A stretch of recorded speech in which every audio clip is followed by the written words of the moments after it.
Hello guys, it's Sendou here again.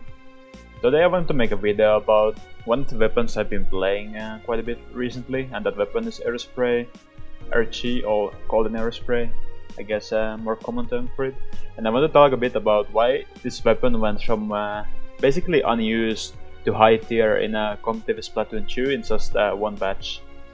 Because before 1.3 patch came, you didn't see Aerospray pretty much anywhere in competitive play. It was not considered a good weapon, especially not the baller variation. But with 1.3 came the baller buff, which is a pretty big buff to baller.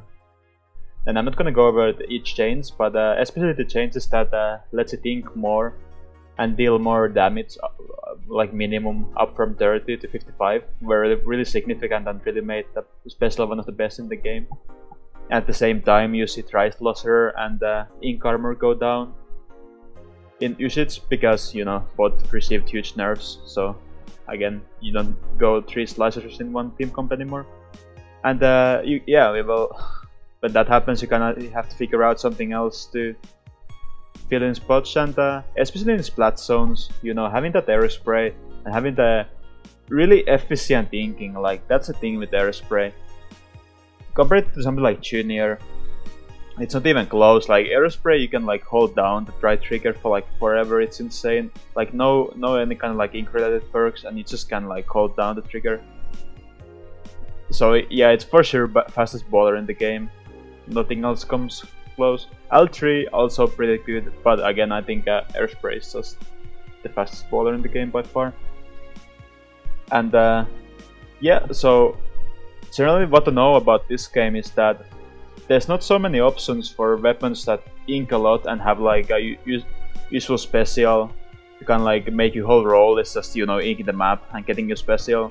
And in first game you could think like Dynamo was maybe something like that. Dynamo inks a lot, and then you get the Echolocator, which was really strong special in Splatoon 1. But now Dynamo is practically like unusable, like it's just not any good. And there's not so many options for weapons that you pick just to ink the map. Okay, just Junior might be one, but again, ink armor is not that great anymore. So Aerospray, I think it's just in the right place, right time. Like personally, I don't think like after next patch it might not be a thing anymore, just because baller is such a big part of the weapon, right? So when baller like receives some nerfs, which might not be unreasonable to think, then you know it directly affects Aerospray so much, because you know the actual main weapon is really bad. Like it's really hard to get kills with it. It's really hard to not like any kind of like splatter shot like destroys you in 1v1. Like there's no two ways around that.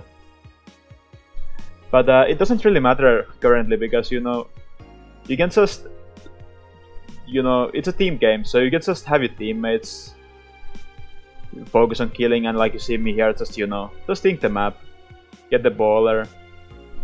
So it's just like, you know, knowing the roles and, you know, playing your role in that sense is what made Aerospray so strong.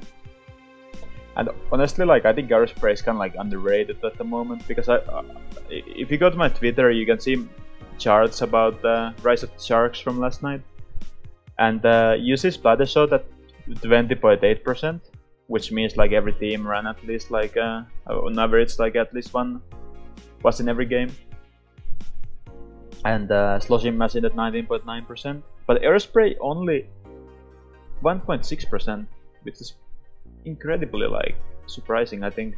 Because another thing about Aerospray is that it's really easy to pick up. Like personally, like I'm not really a shooter player. Like I just don't play shooters. But right now, like I'm still like feel like I'm gonna contribute a lot with Aerospray at times, because you know, like even look at team comp in this match. Aerospray 52, sloshing machine, and splatter shot. I can let like Fuzzy and Sorin do the slaying part, and like this is I think like personally I like doing this, where like my role is really like clearly defined, and like I can just, you know, focus on painting and let the others do the killing. And I think this is very like nice way to play this game. But like I said, I'm surprised that more people haven't picked up the Aerospray, because it's pretty easy to use. Like, it's pretty easy to pick up and be really useful to your team, and that's the best part about it. Like, actually, like, being useful to your team. And there's like a lot of, like, you don't have to have, you know, it's not a high skill floor weapon, right? So you can just pick it up and do reasonably well with it, because like most of the time you just, you know, ink at the ground and whatnot. And I think that's about what I want to cover about Golden Aerospray. I can't really think of anything else I could quickly cover. I should mention that Silver Aerospray, like, nothing I say really applies to it. Like, Göring Rush is just not special to go with right now. And